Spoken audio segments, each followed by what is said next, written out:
Hey, what's up guys? Now you probably already know what this video is about based on the title. That's right, it's my little review of the brand new Proton X50. Now I tell you first, I don't really know how to review cars one, so this video is just my layman view of what I think about this new car.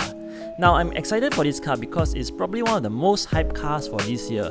Heck, maybe even the most hyped Proton car since the days of the Saga and the Viras.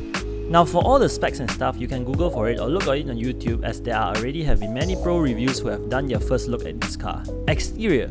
Now first up, let's talk about the exterior of this car. Well, for one, I think that is quite good. Now I must say that I'm not really a big fan of the front grille, as I think that front grilles like the latest Mazda or BMWs are much more appealing. But that's just my personal preference because you may think otherwise. Compared to the X70, this one definitely speaks more to me, as it definitely looks much more youthful and energetic. I feel that the X50 is suitable for younger generation, maybe young executives like small family or even baby SUV lovers.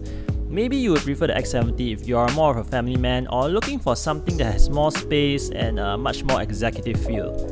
I like the way that the roof slopes down, which creates quite a rather aerodynamic feel to the car.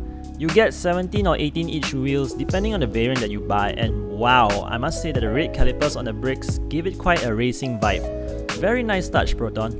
The LED lights are also a nice addition to have, although my favorite shapes are probably still the ones on the BMWs or the Audis. The backlights are also a nice touch, and it has a wing-shaped look very much like the ones found in BMWs. I'm not sure, but I guess everyone's trying to copy upwards.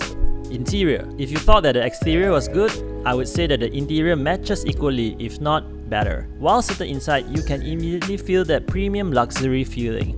My first car was actually the old Proton Vira 1.6, you know, the one with a lot of gearbox issues.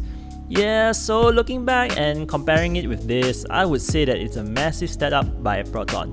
From the leather seats, the delicate trimmings on the dashboard, to the buttons on the cockpit section, and the huge 10-inch screen, this car has it all. Well, most of it anyways. Buttons feel very tactile, very expensive, and the build quality is just amazing. If this was a blindfold test, you'd probably guess you are in a car of about maybe $150,000 to $200,000 price range. I'm driving a Continental car, and honestly, I'm a little annoyed and jealous at how the interior of this car makes my car look like a child's toy. Come on, even the aircon vents look like those from a fighter jet. The X70 goes from $70,000 to $103,000, but honestly, it definitely feels like in a much higher class than this. I'm sure most of you have already seen how this car beat the BMW X1 and the Honda HR-V in a drag race. I mean, not only does this car look premium, it can also drive like a beast too. Driving. Now I took it out for a spin on the road, and boy was I amazed. Prior to this, I've only seen videos online, but to actually drive the X50 and to feel its power, I must say that this car definitely does not disappoint. While on sports mode, this car was just ready to go. It feels very energetic, very agile, full of power, and just wants to speed off. The real fun comes when the turbo kicks in, and boy, it is really powerful. I couldn't find a straight road that was empty enough to just speed all the way, as honestly, it was kinda scary going at such high speed on a highway full of cars. Anyone wants to go to Sepang? Of course, for practical usage, I don't think you'll be driving on sports mode all the way in your daily usage unless you have a lot of money to burn on petrol. While testing it on eco mode, I would say that it's very usable. It's not to say very sluggish, but definitely not as powerful as you are when you're in sports mode. 100% usable.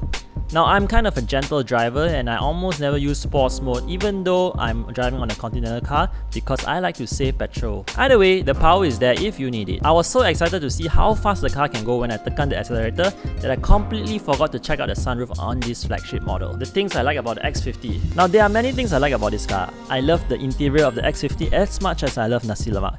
I love the speed and how the car shoots off when you floor the accelerator. This car is jam-packed with features from the inside and to the outside. More so, I even like how Proton has priced it. If the flagship was $98,888, then Proton really win liao. Surely sell like hotcakes. If I ever do get one, I'm already imagining putting like a matte blue or a matte black on this car and giving it some body kits to it look even more fiercer than it already is. The things I don't like about the X50? Honestly, apart from the front grille, there is really nothing much to hate on this car. But that's just my personal preference. You may like the front grille. Oh, and I should also say that while the back seat has ample space, it can be a little hard to get out of the car because of the smaller door frame. The boot cover also feels a little flimsy, and while the boot space is big, it's definitely not the biggest you will ever find in a car.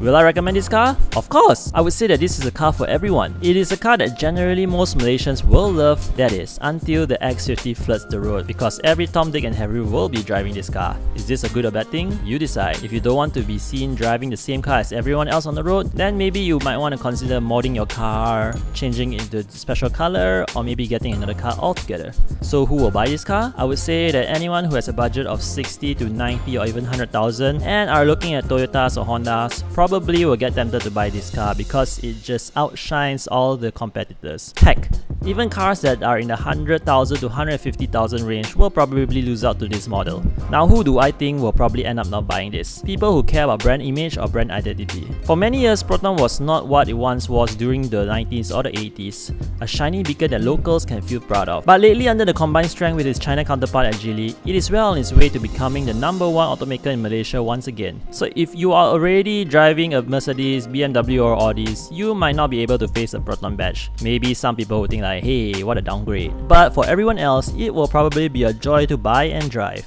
Thank you, and hopefully you like my first car review. I've never done a car review before and probably will never do one again. Bye bye!